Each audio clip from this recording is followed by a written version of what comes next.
The babies cried insistently, their needs overwhelming her. With no one else to run to, Dammy begged the neighbors and strangers for food. Most people ignored her, while a few gave her sympathetic glances and small amounts of money. At night, Dammy stayed up soothing the twins' cries, rocking them gently in her arms.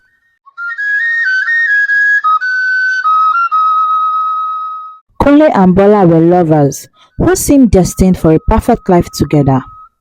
Their love story was the talk of the town. Friends and family admired their bond, seeing them as the ideal couple. After a few years of dating, they decided to tie the knot in a grand ceremony. The wedding was a day of joy and celebration, with laughter, music, and dancing filling the air. Everyone present could see the love in their eyes as they exchanged vows, promising to support each other through thick and thin. They moved into a beautiful house they had bought, a symbol of their commitment and hard work. The house was spacious, with a well-kept garden and a cozy interior that reflected their personalities. They spent their evenings cuddled on the couch, dreaming about their future. "Bola, I feel like the luckiest man in the world," Kunle often said, holding her close. "Kunle, you make every day special," Bola would reply with a smile. Bola enjoyed her life to the fullest. She attended glamorous parties, bought the latest fashions, and pampered herself with regular spa visits. Her friends envied her lifestyle, often asking for advice on how to achieve such happiness. Kunle, on his part, worked diligently, ensuring they could afford this life of comfort. He was a responsible and loving husband, always putting Bola's need first. "Bola, I bought you that dress you liked," Kunle said one evening, handing her a shopping bag. "Oh, my darling, you're the best," Bola exclaimed, hugging him tightly. Their joy multiplied when Bola found out she was pregnant. The news brought an overwhelming sense of excitement and anticipation. "Kunle, we are going to have a baby," Bola announced, tears of joy in her eyes. Kunle lifted her off the ground in a joyful embrace. "This is the best news ever, Bola. We are going to be parents." Throughout her pregnancy, Kunle was the epitome of a doting husband. He attended every doctor's appointment with her, held her hand during ultrasounds, and made sure she had everything she needed. As the months went by, they decorated the nursery together, choosing soft colors and baby-themed decorations. Kunle assembled the crib, while Bola selected tiny clothes and toys. They often spent evening in the nursery, dreaming about their future with their baby in it. Bola's pregnancy was a time of bonding and deeper connections between them. They attended prenatal classes, reading parenting books, and talked about the kind of parents they wanted to be. Kunle often cooked for Bola, ensuring she had nutritious meal to support her and the baby. Finally, the day arrived when Bola went into labor. Kunle was by her side, holding her hand and encouraging her through every contraction. Hours later, their baby girl was born. The room filled with the sound of her first cries, and tears streamed down Kunle and Bola's faces. "Welcome to the world, my baby," Kunle said softly. "I'll call you Damilola." He cradled their newborn daughter in his arms. "She's perfect," Bola whispered, gazing at Damilola with love. Their hearts swelled with pride and joy as they held their baby for the first time. In that moment, everything felt complete. They had a lovely home, a beautiful daughter, and each other. They believed nothing could ever go wrong, that their love would conquer all challenges. As the years passed, the once perfect life Kunle and Bola had built began to show signs of strain. Kunle's job, which had seemed sufficient in the beginning, was no longer able to support Bola's luxurious lifestyle. The house, while still lovely, started to feel more like a burden than a home.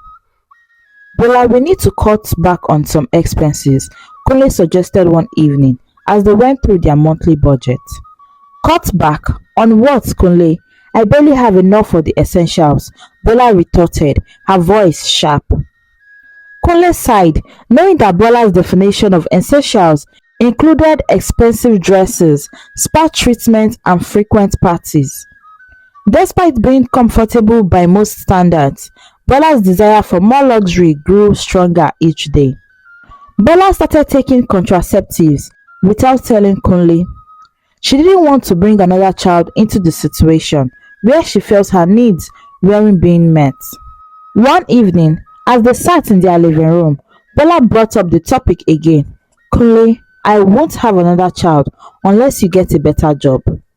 Kunle looked at her, frustration evident in his eyes.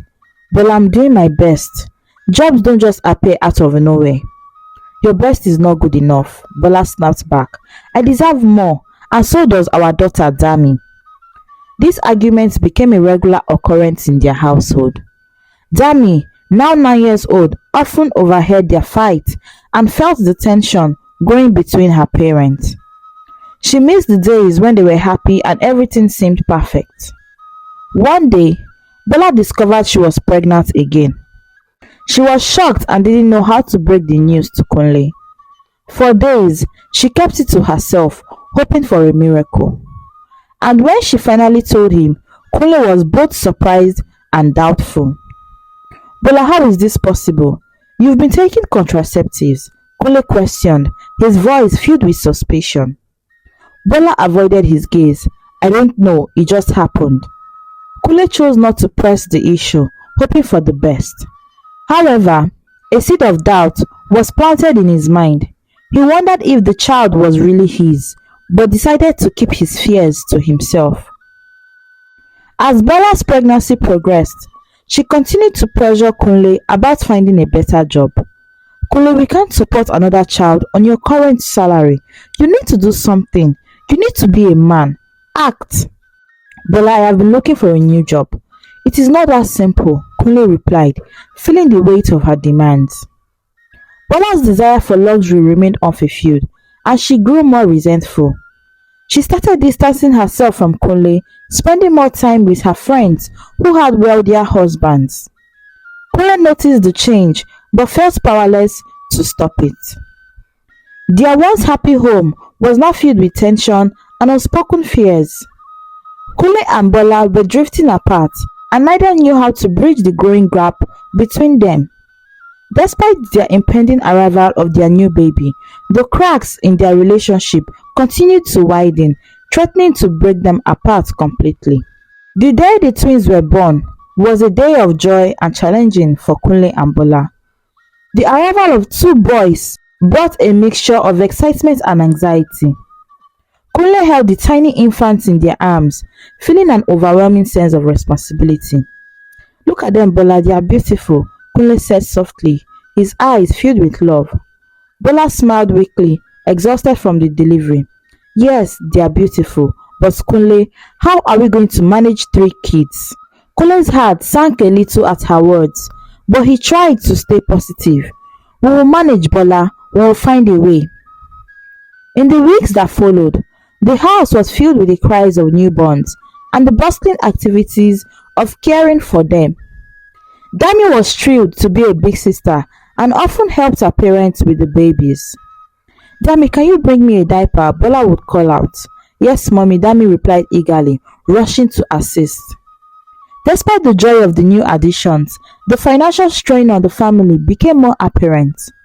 Kunle's job was not enough to cover the increasing expenses, and Bola's dissatisfaction grew. Kunle, we can't keep living like this, Bola said one evening as they sat at the dinner table.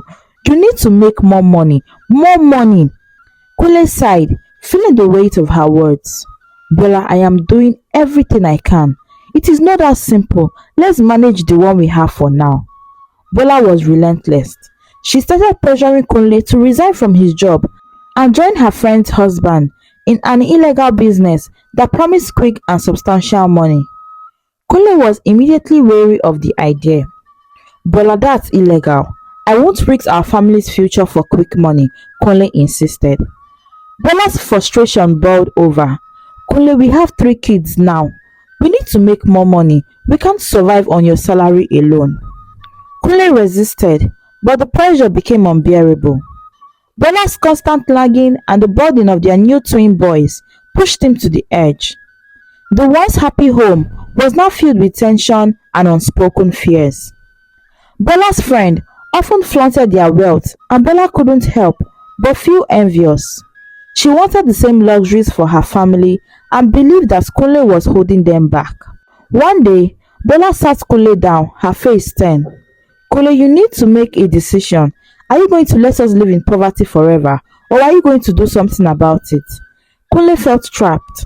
He loved his family and wanted to provide for them, but the thought of engaging in an illegal activities terrified him.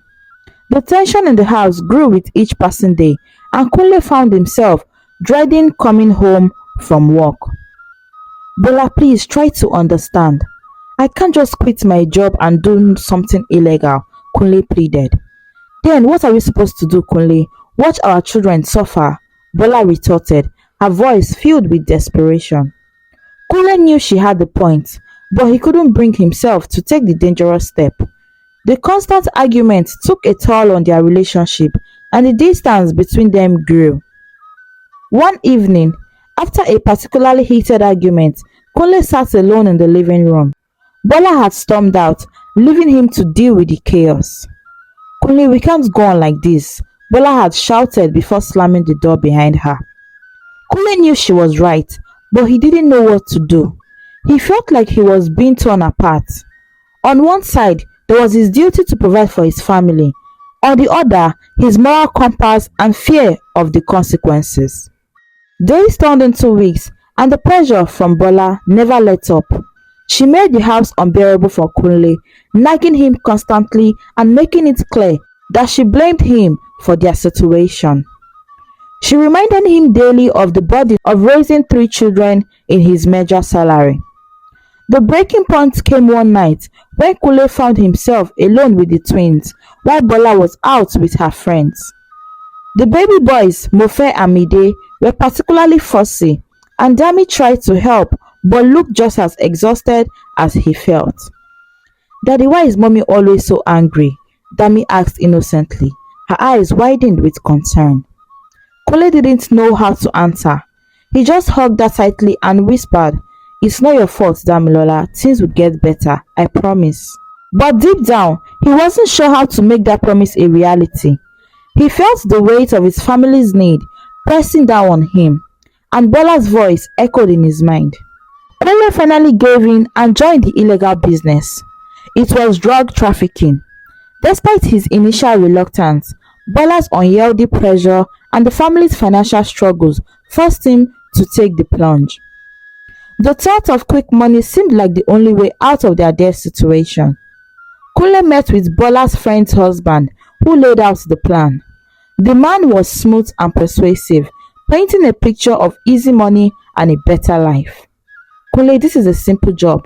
Just deliver the package and you will get paid handsomely, he explained, sliding a small carefully wrapped bundle across the table. Kunle felt a knot in his stomach as he took the package. He knew he was venturing into something dangerous, but the desperate look on Bola's face and the needs of his children pushed him forward. On the day of his first trip, Kunle was a bundle of nerves. He kept replaying the instructions in his mind, trying to calm himself. The journey was supposed to be straightforward, but his anxiety made every moment feel like an eternity.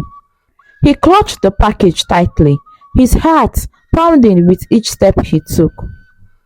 As he reached the designated drop-off point, Kunle felt a surge of hope. Perhaps this would be the solution to all of their problems. Just as he was about to make the exchange, police officers swarmed the area. Panic set in and Kunle's mind raced. He tried to run, but it was too late. The officers apprehended him and the package fell from his hands, revealing its illegal contents. Kunle was arrested on the spot. The reality of his situation hit him like a freight train. He was taken to the police station where he was interrogated and then sent to prison. The news of his arrest spread quickly and Bola was among the first to hear of it. Fear and shame consumed Bola. She couldn't face the reality of Kunle's imprisonment and the impending social stigma. In a state of panic, she made a decision that would change their family's life forever.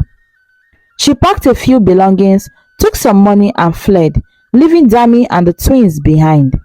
When Dammy discovered her mother's departure, she was devastated. She had been a pillar of strength for her family, but this betrayal shook her to the core. With tears streaming down her face, she took on the role of a caretaker for her baby brothers, Mofe and Mide. Despite her pain, Dammy knew she needed to see her father. She visited Kunle in prison, hoping to find some solace and guidance. As she stood in front of him, the weight of their situation pressed down on her. "Be strong, Dammy. Take care of your mom and siblings," Kunle urged her, his voice choked with emotions. "Daddy, mommy left us," Dammy sobbed, the reality of their abandonment sinking in. Kunle's heart shattered at her words. He had hoped to protect his family, but now, from behind bars, he felt utterly helpless. The guilt and despair were too much to bear. The thought of his children suffering because of his choices gnawed at him. The next day, the prison guards found Kunle's lifeless body in the cell. He had taken his own life, unable to cope with the crushing burden of his failure and the loss of his family, especially the news that his wife had abandoned his children. The news of Kunle's suicide reached Dammy and her world crumbled. The sudden loss of her both parents left her feeling hopeless and terrified. She was only 9, yet the responsibility of caring for her twin brothers, Mofe and Mide, fell squarely on her young shoulders. The babies cried insistently, their needs overwhelming her. She tried calling her mother repeatedly, but each attempt was met with silence. Eventually, Bola blocked her number, leaving Dammy in complete despair. "Mommy, please come back, we need you," Dammy whispered into the phone, tears streaming down her face. With no one else to run to, Dammy begged the neighbors and strangers for food. Most people ignored her, while a few gave her sympathetic glances and small amounts of money.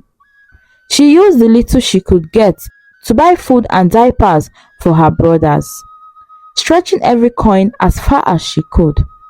"Please, sir, can you spare us some money? My brothers are hungry," Dammy asked a passerby one afternoon.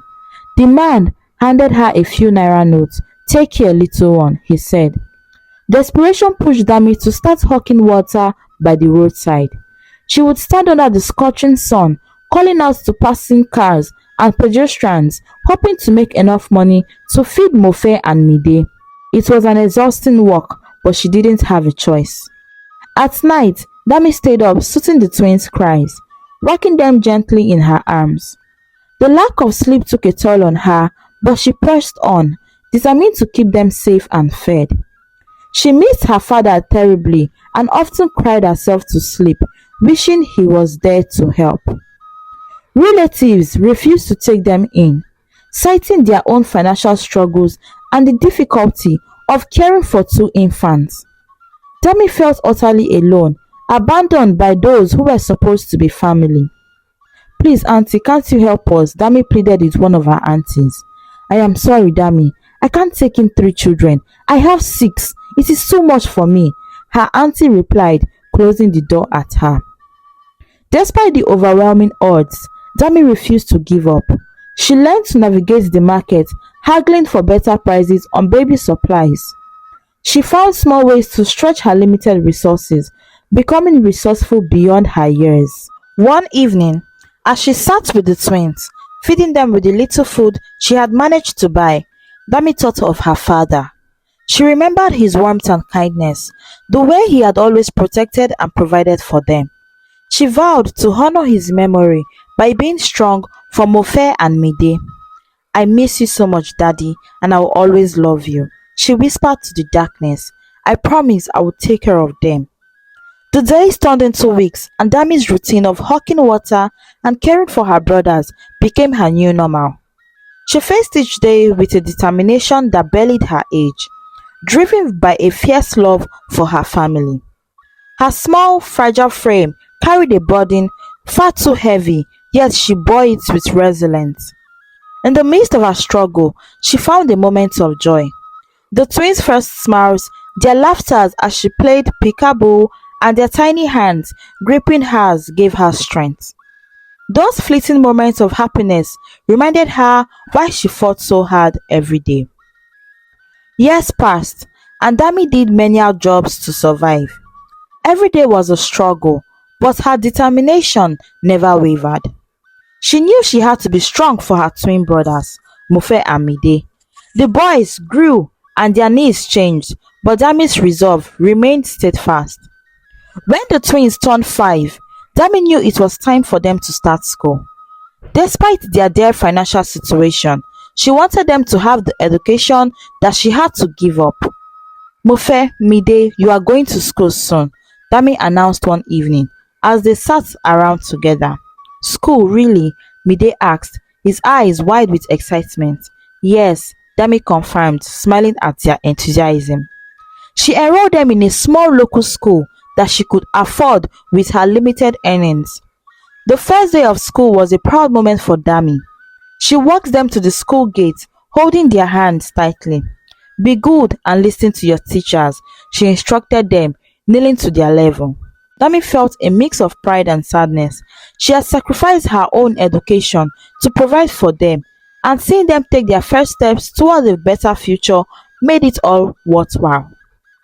To support their schooling, Dammy worked tirelessly. During the week, she hawked drinks by the busy streets, calling out to passerbys and offering her goods. Buy your cold drinks here, she would often shout, standing under the hot sun. Her days were long, starting early in the morning and ending late in the night. On weekends, she took on cleaning and laundry jobs for people in the neighborhood. She scrubbed the floors, washed clothes, and did whatever was necessary to make ends meet. She was driven by the desire to see her brothers succeed. Every time she felt like giving up, she reminded herself of the smiles on Mofe and Mide's faces and the promise of a better future for them. Her sacrifices were never unnoticed by the twins. They often helped her with chores around the house and were diligent in their studies, knowing how much their education meant to her. As the years went by, Dami continued to juggle her responsibilities, sacrificing her own dreams for the sake of her brothers. She missed her father every day and often wondered what life would have been like if he were still alive. But she drew strength from his memory and the love he had shown them. Severally, she attempted to call her mother, but the number was still blocked.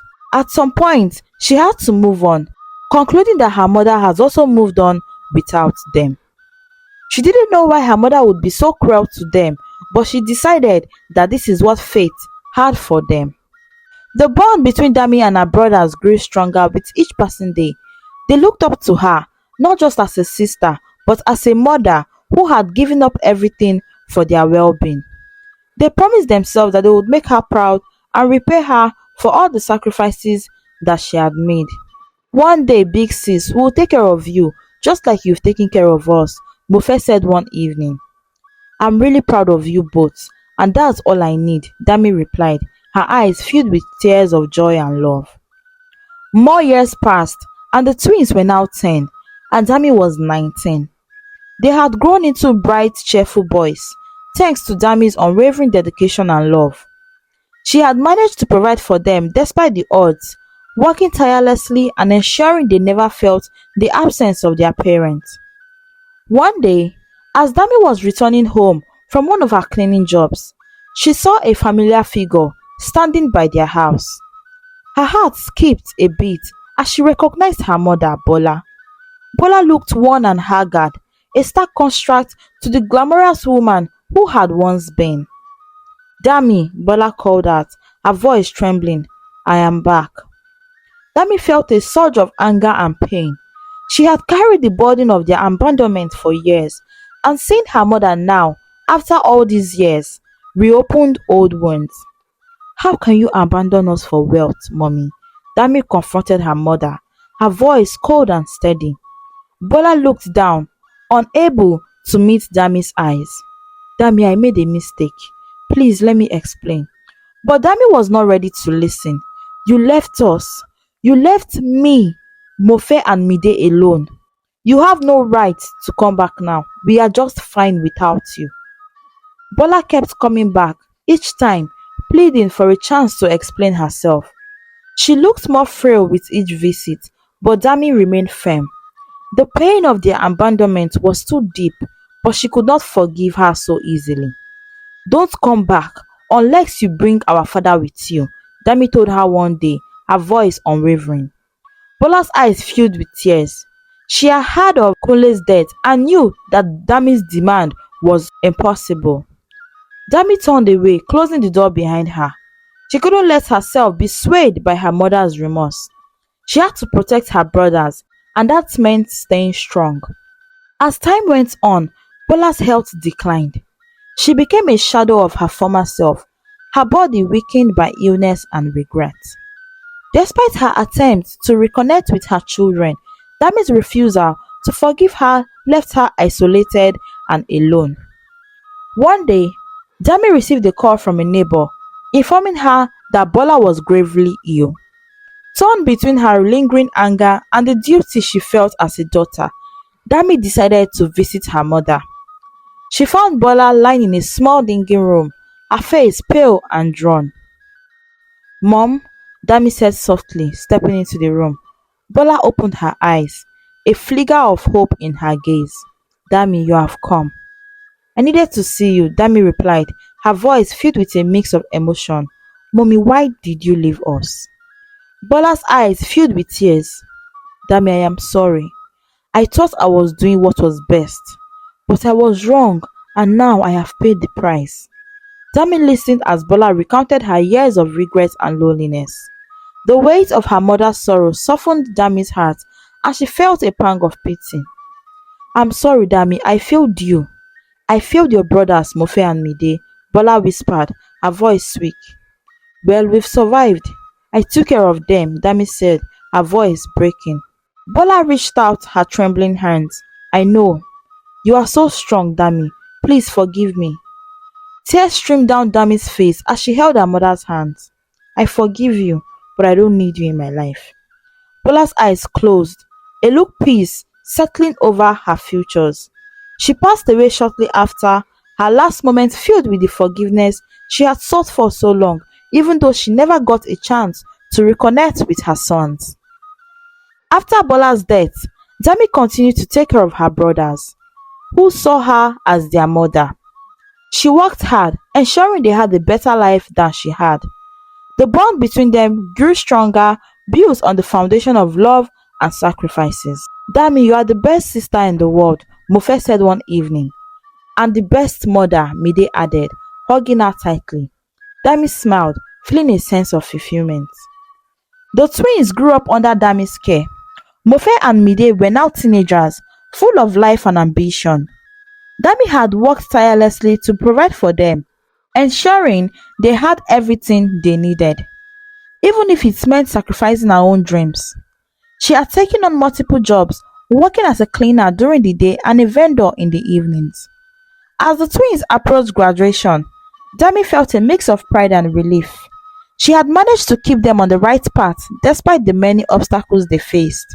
Their achievements in school were a testament to her dedication.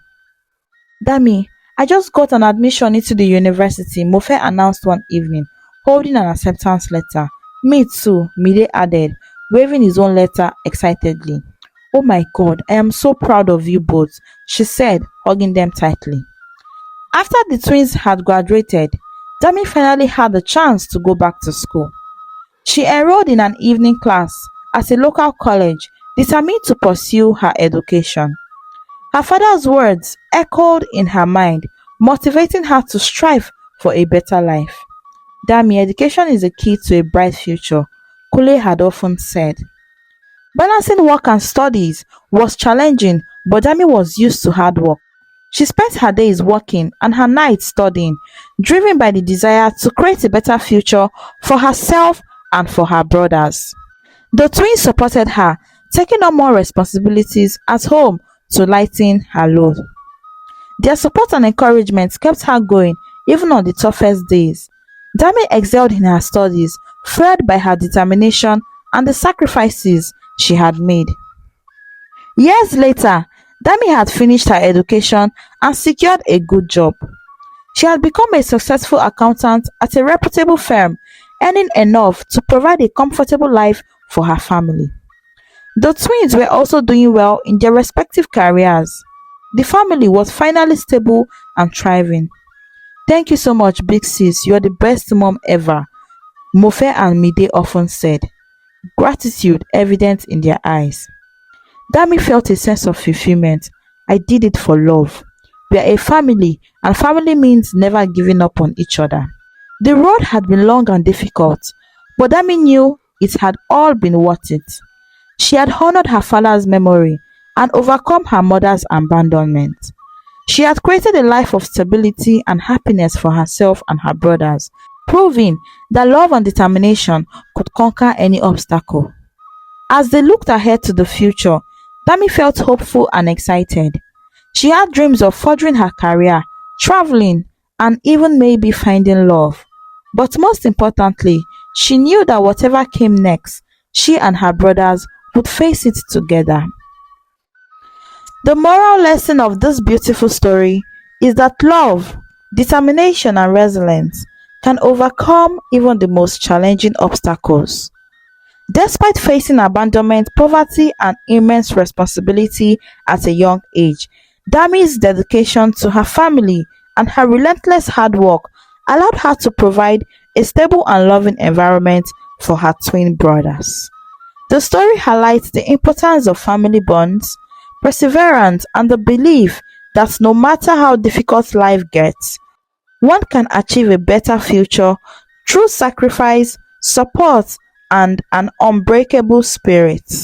Thanks for watching this captivating story on African stories and folktales. Please don't forget to subscribe and turn on the notification bell for more stories. Thank you.